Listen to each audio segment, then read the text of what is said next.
atención pasiva. A ver, ¿cuándo utilizamos nuestra atención activa, chicos? A ver, ¿qué dicen? ¿Cuándo utilizamos esta atención activa? Es voluntaria. Y ahí te escucho. ¿En clases o cuando estudiamos? Exactamente, ¿no es cierto?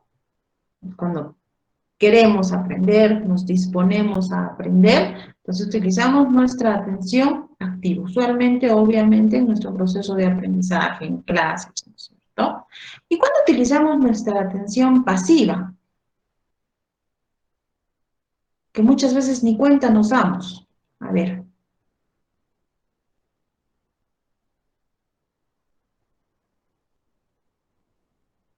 ¿quién me dice algún ejemplo? Al dormir, nos dice Casey. ¿Alguien más?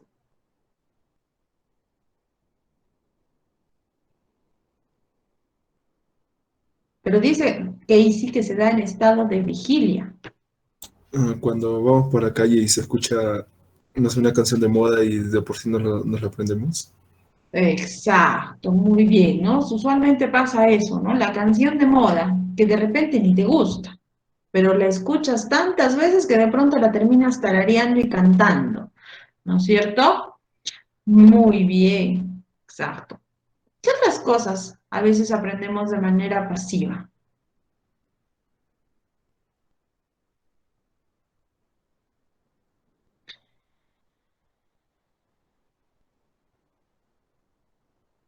Por ejemplo, cuando calientan su almuerzo en el microondas,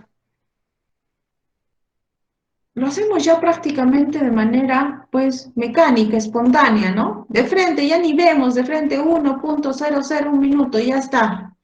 Y sale el almuerzo, calientito, ¿verdad? Para ese tipo de actividades que ya de manera espontánea y automática estamos utilizando nuestro tipo de atención pasiva. Vamos a ver ahora la patología de la atención. ¿Qué es la patología? Ya hemos hablado de esta palabra antes, ¿no es cierto? Se refiere a las alteraciones de la atención, las anormalidades de la atención. Y vamos a ver, ¿no? Ustedes tienen en su libro 4 patologías. Primero tenemos la aprosexia. ¿Qué significa el prefijo a, chicos? Sin falta. Muy bien, Lady, sin falta, ¿no es cierto? Y se dan cuenta, bueno, casi todas terminan en prosexia. O sea, si es prosexia, estamos hablando de atención, a excepción de la distractibilidad. Pero todas las demás terminan en prosexia. Entonces, todas, si terminan en prosexia, estamos hablando de patologías de la atención, ¿de acuerdo? Para que les ayude eso para su estudio. Entonces, aprosexia es sin. Entonces sería sin atención, ¿verdad? Entonces, estamos hablando que la aprosexia es la incapacidad para poder fijar la atención. ¿En qué casos comúnmente se da la aprosexia? En las demencias, ¿no?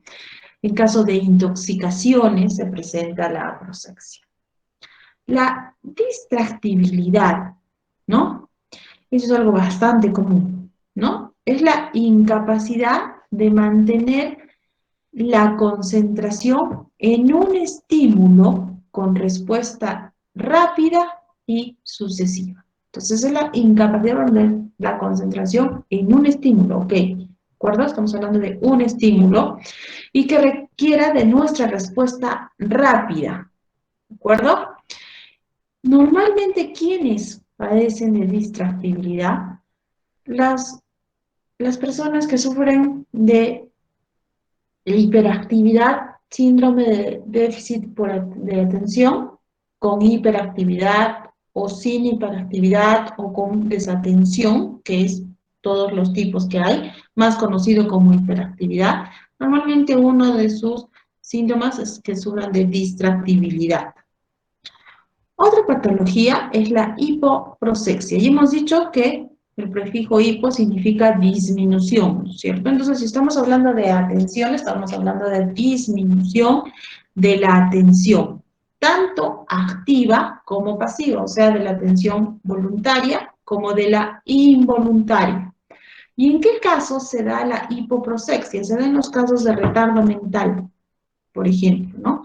Que sus abreviaturas RM y depresión, ¿no? Entonces hay una disminución tanto de la atención activa como de la atención pasiva.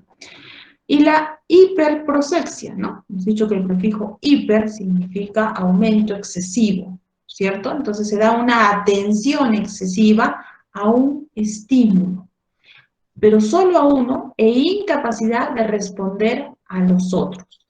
¿Cuándo usualmente se produce eso? En los casos de pánico. ¿Por qué? Porque cuando tú entras en pánico solo miras ese estímulo y no puedes fijarte en los demás, ¿no? También yo diría, existen personas que sufren crisis, ¿no? De ansiedad, ¿no? Estas personas normalmente cuando sufren crisis de ansiedad sienten que les falta el aire y hasta se pueden literalmente desmayar, ¿de acuerdo? Estas personas también presentan este tipo de atención excesiva solo un estímulo, de repente a los que les pasó en ese momento. Entonces, normalmente parte de la terapia, en el caso de las personas, ¿no?, que sufren de ansiedad, se les dice que en ese momento, ¿no?, tienen que aprender, obviamente, porque les cuesta mucho, a que se fijen en otro estímulo, cualquier otro estímulo que esté a su alrededor, ¿no? Yo qué sé, de repente este vaso, y tú les enseñas, te vas a fijar no solo en ese estímulo que te está generando ansiedad, sino en el otro, te vas a fijar en el vaso, en cualquier cosa que tengas cercana, la puerta, lo que sea, y vas a observar el vaso y vas a pensar de qué color es, qué forma tiene, qué contenido tiene, para qué se utiliza. Esa es una de las técnicas con las que se trabaja y para qué se utiliza eso con los pacientes de ansiedad, ¿no? Cuando tienen las crisis de ansiedad. ¿Para qué? Para que distraigan su atención, ¿no? O sea, ya no tengan esa atención excesiva a lo que les está generando esa crisis de ansiedad hacia otro estímulo. Entonces, eso ayude a regular sus niveles de oxigenación y todo, y poco a poco vayan también respirando y se van calmando. Entonces, aparte de en las crisis de pánico, pues también en muchos de las crisis de ansiedad también se presenta la hiperprosexia. Muy bien, chicos, ahora vamos a ver la memoria. Ahora vamos a ver la memoria, ¿no?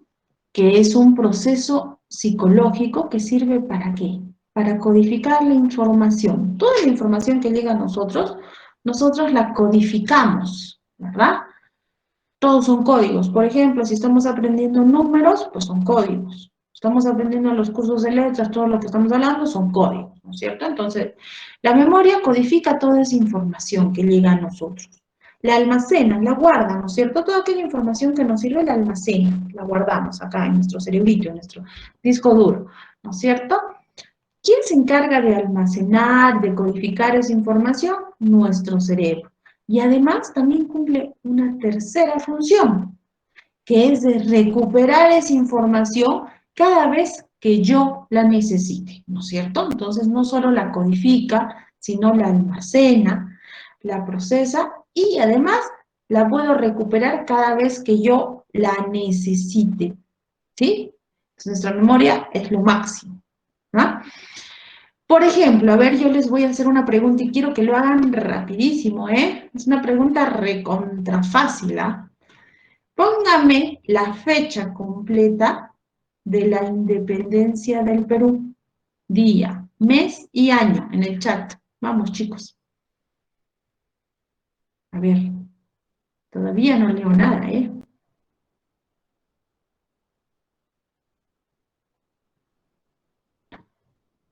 Ay, yo dije, ¿qué ha pasado? Lorena, muy bien, Lorena. Casey, se están demorando, ¿ah?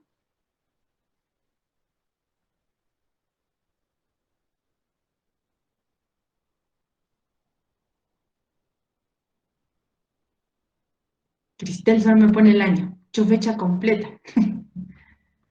A ver, ¿a quién han recurrido para hacer ese ejercicio veloz? A su memoria, ¿verdad? ¿No es cierto? Han recuperado esa información cuando la han necesitado. ¿Esa información la han aprendido ahora, ayer, anteayer? No, ¿verdad? Hace muchos años que ustedes la aprendieron. Entonces nuestra memoria nos ayuda a recuperar esa información cada vez que yo la necesito. A ver, la fórmula del agua, chicos. Uy, esa sí ya debería estar ahí, ¿ya?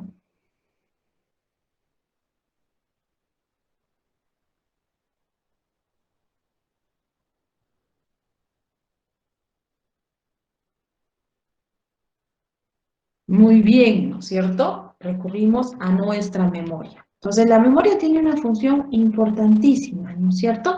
Que es retener toda esta información en el tiempo y que esta información que hemos aprendido sea recuperada cada vez que nosotros la necesitemos. Ese es el plus adicional que tiene nuestra memoria. Ahora vamos a ver los tipos de memoria, ¿sí? Vamos a ver primero la memoria sensorial, ¿cierto? ¿Sensorial viene de qué? ¿De dónde viene la palabra sensorial, chicos?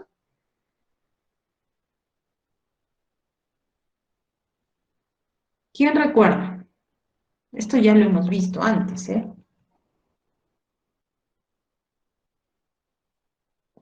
Muy bien, chicos, muy bien, Lorena, muy bien, Eliana. Sensorial viene de sentidos, ¿no es cierto? Ok. Entonces ya con eso ya tienen una idea bastante clara de qué estaríamos hablando. Esta memoria es brevísima, o sea, dura segundos, microsegundos, ¿no? Es súper breve, es súper veloz, digamos, ¿no? Así como, no tanto como la velocidad de la luz, pero es recontra breve, ¿de acuerdo? Y está formado por la información que recogen nuestros sentidos. O sea, nuestros sentidos recogen muchísima información, ¿no? Muchísima información. Y toda esta información, ¿no? Porque hemos dicho así como en la percepción, en la atención, en nuestra memoria, en este tipo de memoria, también no toda esa información pues la vamos a guardar, ¿no es cierto? Porque no la necesitamos necesariamente, pero sí la percibimos, ¿no? Por ejemplo, estamos caminando por una calle llena de personas, ¿no? Y en medio de esa multitud percibimos el sonido. De repente el sonido de algo que cayó, ¡toc! De repente cayó una piedra o cayó de repente el sonido de algo y por el sonido ya sabemos, ah, ya se le ha caído un cuaderno, se le ha caído una bolsa seguro a alguien, ¿no es cierto?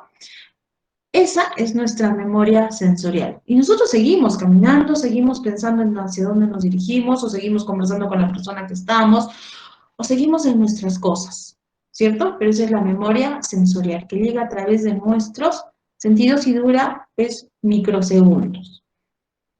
La memoria a corto plazo, ¿no? Esta memoria también dura corto tiempo. En la información que ustedes tienen dice que dura unos segundos, ¿de acuerdo? Pero yo les podría decir que podría durar hasta unos varios minutos, podríamos decir hasta una media hora o hasta una hora. No es tan exactamente que dure solo unos segundos, ¿no? Porque si vamos a la práctica no se ajustaría exactamente que dure solo segundos, como nos dice la teoría, ¿no? Se dice que se guarda una pequeña cantidad de información, pero en un espacio breve, ¿sí? Es una información que la necesitamos a corto plazo, ¿no? Pero también es cierto que mucha de esta información, ¿no? Que llega a nosotros, necesitamos retenerla por más tiempo. Entonces, si necesitamos retenerla por más tiempo, inmediatamente pasa a nuestra memoria a largo plazo, ¿no? Que es como se abrevia, memoria a largo plazo y memoria a corto plazo, MCP, memoria a corto plazo, MCP y memoria a largo plazo, MLP, ¿cierto? ¿Por qué les digo que, bueno, en la teoría nos dice que solo dura unos segundos, ¿no? O minutos, ¿no? Pero no es así tan corta tampoco, porque, por ejemplo, ¿no? Cuando utilizamos esto, vamos a ver este ejemplo, por ejemplo, de un número telefónico. Digamos que un día tú sales a la calle, sales volando de tu casa porque estabas tarde y te olvidas el celular. Ok. Estás en la calle y te encuentras con una amiga que no veías hace tiempo, ¿ya? Digamos que no veías desde el colegio, digamos que hace un año no la ves, ¿de acuerdo? Te encuentras con ella y la saludas, hola, ¿cómo estás? ¿Qué es de tu vida? Que no sé qué, ya, ¿qué tal la pandemia? Y empieza la pregunta de cajón de todos, ¿no? Ya. Pero justo tú, ella cambió de número, yo qué sé, pero no la tienes ya como contacto. Entonces le dices, oye, déjame tu número. ¿no? Dame tu número para llamarte. Y ella te da el número. En ese momento tú vas a buscar y "Oh, me olvidé mi celular. Ya, no importa, dame tu número, yo lo voy a grabar en mi cabeza y cuando llegue ya lo pongo en el directorio de mi celular. Bueno, entonces ya te da su número. Y tú vas a tu casa, ¿no? Que pasarán unos 20, 30 o 40 minutos en función de la distancia de donde te encontraste y tu casa y te vas repitiendo el número. Llegas a tu casa, anotas el número, mejor dicho, lo introduces el número en tu celular y pasarán unos minutos, media hora, una hora, y si te vuelvo a preguntar el número de celular de tu amiga, lo más probable es que lo olvidaste. ¿Por qué lo olvidamos? Porque ya no lo necesitas, ¿verdad? Ya lo tienes guardado en tu celular. Ok, ¿verdad? De repente estás manejando y alguien te choca. ¡Pum! Pero el que te choca no se baja del auto. Se da la fuga. Entonces tú te bajas rápido y empiezas a memorizar el número de su placa, ¿de acuerdo? Hasta que puedas anotarlo en algún lugar, ¿sí? Entonces, eso puede durar entre minutos y también puede durar un poco más. Si vas a buscar una dirección, te mandan una encomienda y tienes que ir a recogerla a un lugar que no conoces. Entonces pides referencia y vas repitiendo la dirección. Queda acá, aquí, en Guarnición tanto, en el distrito tanto. Llegas a la dirección, recoges tu paquete, te vas, pasa media hora y te olvidaste. Esa es nuestra memoria a corto plazo. O sea, guardas pequeñas cantidades de información por un espacio breve de tiempo. Como les digo, en su libro dice segundos, pero digamos que no siempre es solo minutos o segundos, ¿no? A veces podemos llegar, sí, sí es por un espacio breve, pero no tan breve como en la teoría muchas veces nos pone. Memoria a largo plazo. Acá sí hablamos de un almacenamiento de memoria permanente por un largo tiempo, ¿no? Puede ser toda nuestra vida, ¿no? Por ejemplo, como dice aquí en este ejemplo, ustedes recuerdan la primera vez que montaron bici o la primera vez que aprendieron a nadar. Sí, ¿no es cierto? Toda esa información, ¿dónde la buscan? La buscan inmediatamente en su memoria a largo plazo, porque no es algo que lo hicieron ayer, ni hace un mes, es algo que pasó muchísimo tiempo. Cuando hemos hablado, por ejemplo, les he pedido la fórmula del agua o el día, la fecha de la proclamación de la independencia, igual, han recurrido a su memoria a largo plazo, ¿no es cierto? Es una memoria que permanece ahí, que nos acompaña por muchísimo tiempo, alguna desinformación por toda nuestra vida en función de la relevancia que tenga para nosotros. Esos son los tres tipos de memoria: sensorial, a corto plazo y a largo plazo. Y ahora vamos a ver el olvido. ¿Qué dicen, chicos? ¿Es necesario olvidar o no deberíamos olvidar? Sí, Giancarlo nos dice que sí. ¿Qué más dice? Lorena también dice que es necesario. Nicole también. Casey también.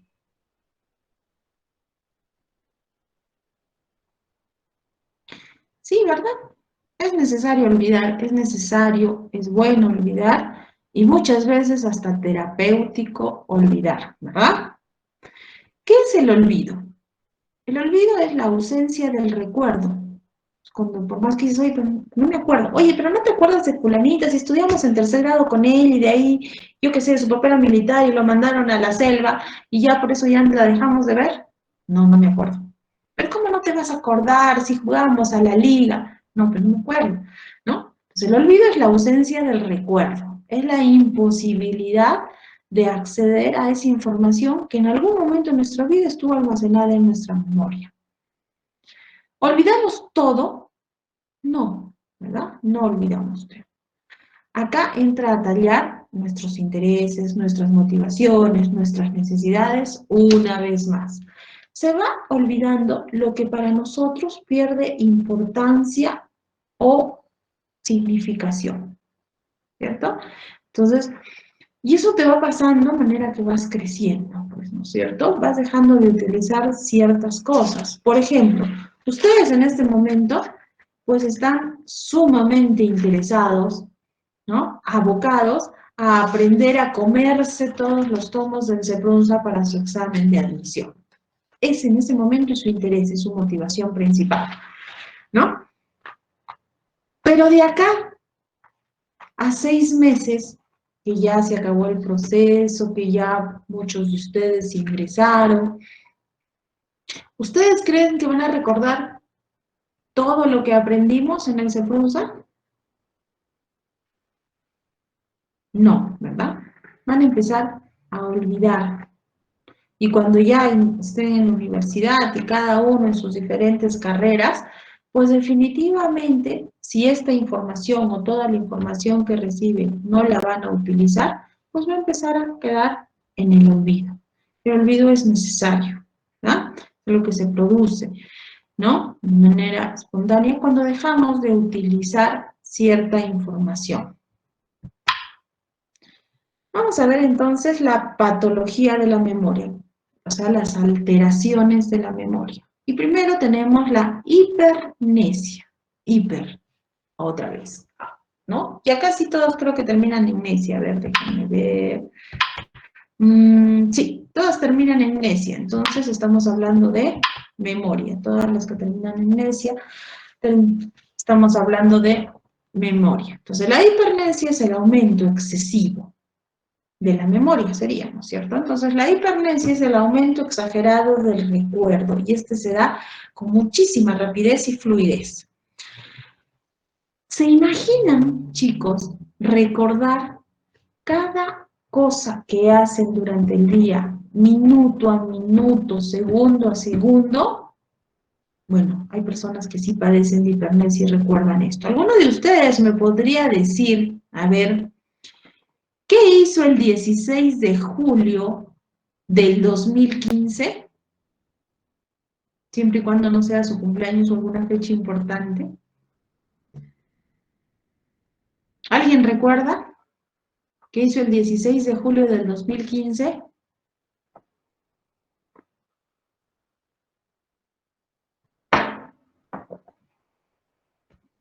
Ay, yo que me voy a estar recordando, ¿qué habré hecho? Pues no sé, habré estado en el colegio, ¿qué habré? ¿No? Y todavía no había pandemia. Ok, lo más probable es que no recordemos eso, ¿verdad? Bueno, una persona que padece de hipermnesia sí lo recuerda. Sí te podría decir qué hizo esa fecha exactamente. Esa es la hipermnesia. Y no solo te cuenta qué es lo que hizo de manera general, sino te lo cuenta con detalles. Es como que si yo también les preguntara en este momento, chicos, ¿cuántas veces se han cepillado los dientes? O sea, ¿cuántos movimientos han tenido que hacer para terminar de cepillarse los dientes? Ay, yo qué sé, pues 100, 200, no sé. ¿No? Una persona con hipermnesia sí recuerda absolutamente todo. La hipomnesia, que es lo opuesto, ¿no es cierto? Si la hiper es aumento exagerado, excesivo, la hipo es disminución, ¿no?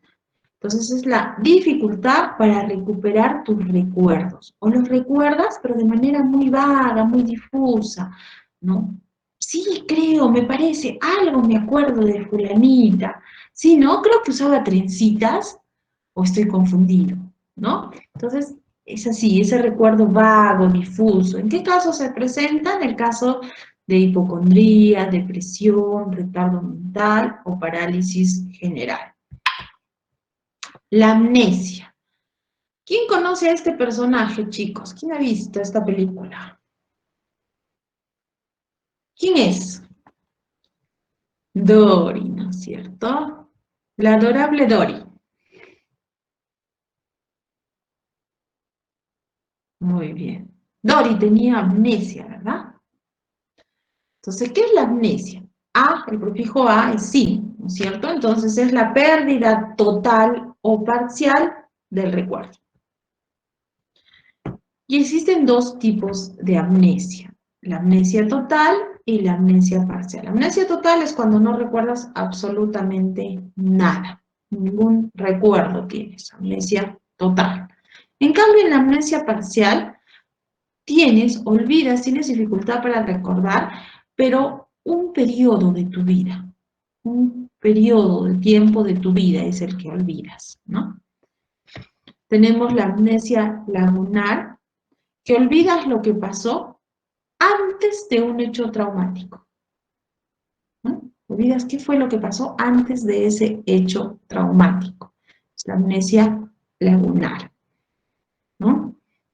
La amnesia retrógrada, que es la incapacidad para recordar hechos antes del comienzo de la enfermedad, ¿no? O sea, los hechos antes de la enfermedad no los recuerdas. Y la diferencia con la amnesia lagunar, ¿no? Es que acá en la lagunar hablamos de una experiencia traumática. En la amnesia retrógrada, no. ¿De acuerdo? La amnesia anterógrada es la incapacidad de formar nuevos recuerdos. ¿De acuerdo? Entonces, de los nuevos. La retrógrada es de los anteriores. Y la última es la paramnesia, que se equivale a decir falsos reconocimientos, ¿no? Y se conoce como dos fenómenos, el ya visto y el nunca visto.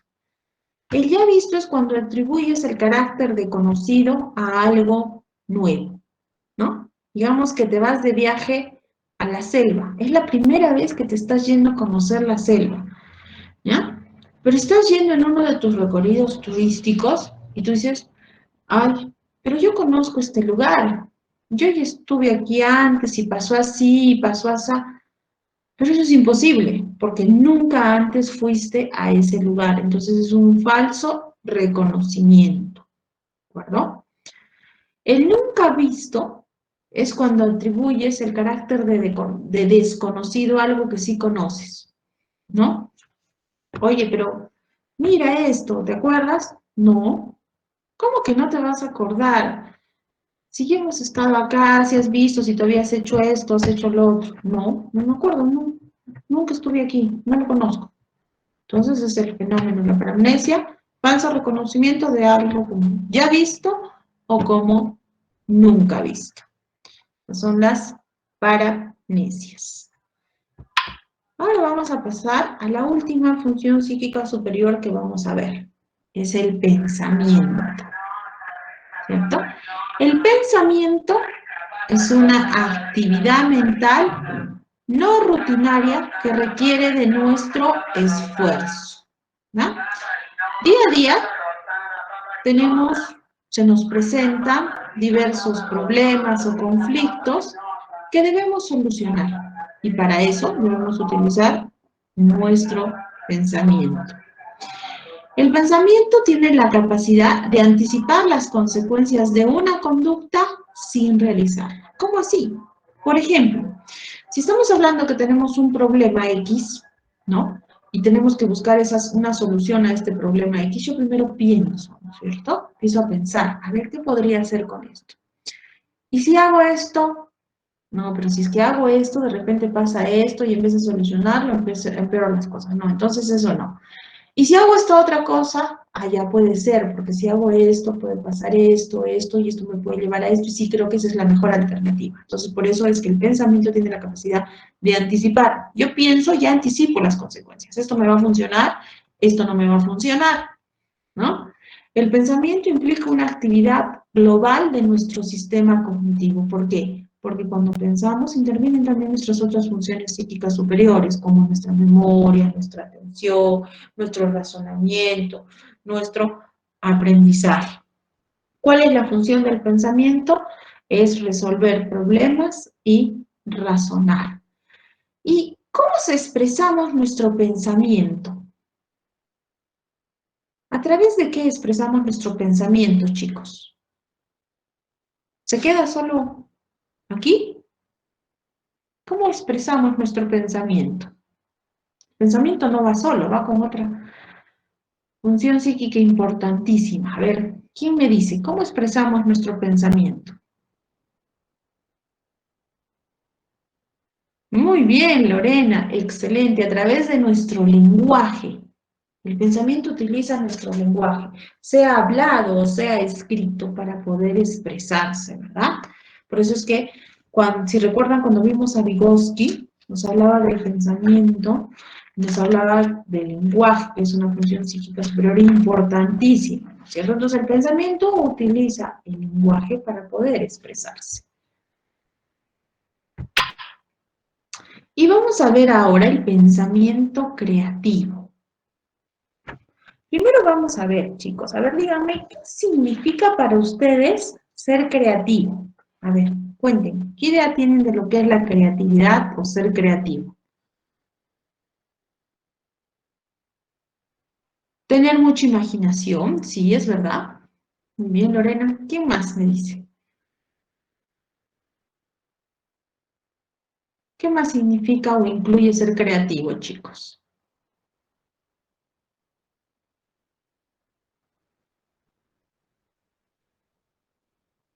¿Alguien más? Crear algo novedoso, pensar fuera de lo convencional, muy bien. Una lluvia de ideas, también tiene que ver más que nada con una característica del pensamiento creativo, pero sí, está muy bien. ¿Alguien más?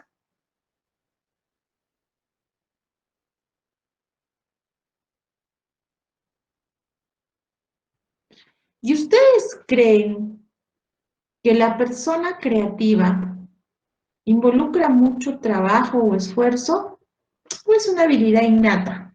¿Qué creen? ¿Será fácil desarrollar el pensamiento creativo o requiere trabajo y esfuerzo?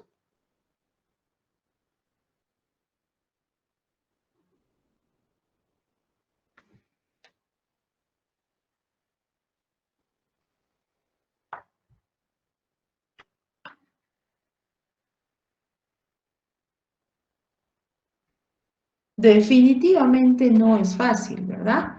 Requiere de trabajo, requiere de muchísimo esfuerzo. Entonces, vamos a ver lo que es, primero, la creatividad. La creatividad, pues una persona creativa no le van a gustar las cosas repetitivas, las cosas obvias, ¿no es cierto? Entonces, la creatividad implica huir de lo obvio, de lo seguro, de lo previsible, para producir algo que resulte novedoso. Y ahora yo les pregunto, chicos, si hay algo que ya lo crearon hace varios años, pero yo le cambio de repente a eso que ya lo crearon ciertos atributos, ¿eso calificará como creativo o no? ¿Qué dicen?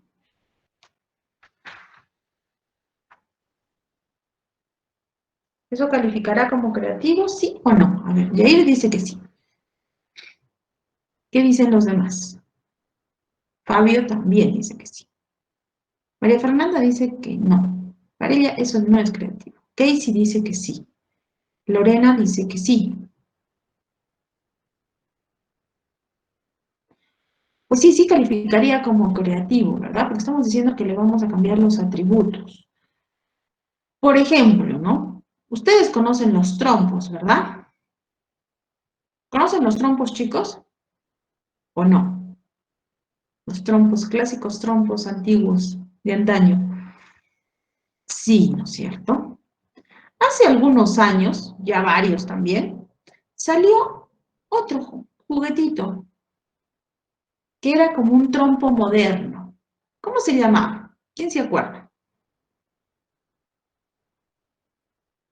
Exacto, Giancarlo, el famoso Blade Blade, ¿no es cierto?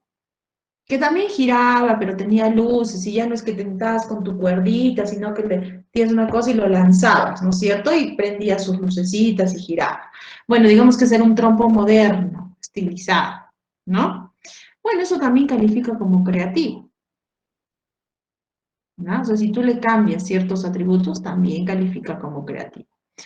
Entonces, el pensamiento creativo es la habilidad de formar nuevas combinaciones de ideas para llenar una necesidad y que el resultado o el producto sea original. Pero este pensamiento creativo debe tener un resultado, por eso es que no es fácil, por eso es que requiere esfuerzo y trabajo. Debe tener un resultado interno, o sea, por ejemplo, llegar a una conclusión, ¿no? Realizar un trabajo y llegar a una conclusión.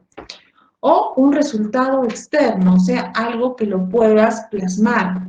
Ok, voy a hacer una pintura, un cuadro, voy a escribir un libro, ¿no? Ese es el resultado interno y el externo.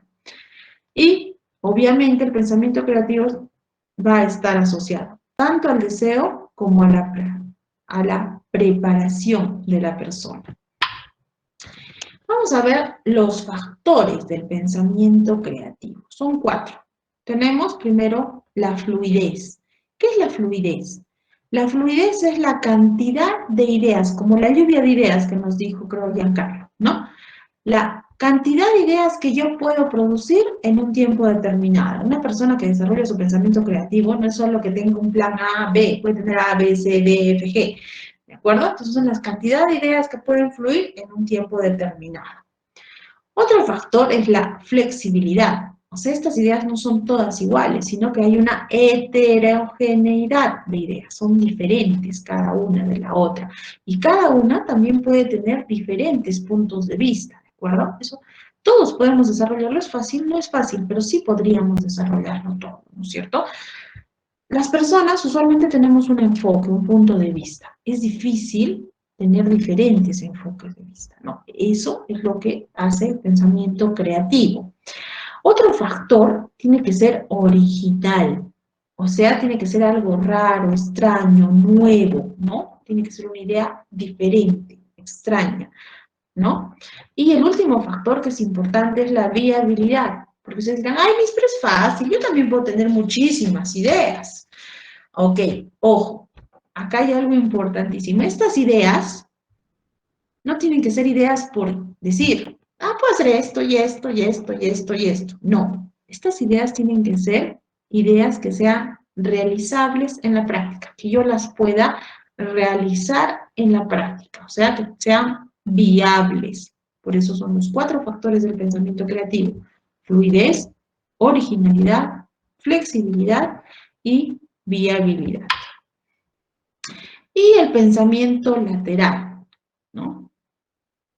Edward de Boon nos dice que, ¿qué es el pensamiento lateral? Son todos esos caminos alternativos que normalmente ni los vemos ni estamos acostumbrados a usar, ¿no? Y que deberíamos utilizarlo para resolver nuestros problemas, ya que califica como un pensamiento creativo, ¿no? Entonces, buscar esos caminos alternos es el pensamiento lateral. Y hasta ahí, chicos, hemos terminado entonces nuestra balota de aprendizaje. ¿De acuerdo? Vamos a ver algunas preguntas, si alguien quiere hacer alguna pregunta, pero antes, déjenme un ratito antes de que se acabe el tiempo. Chicos, espérenme un ratito, déjenme hacer algo, programar unas entrevistas para esta semana, si no después ya no los veo hasta el viernes, ¿sí?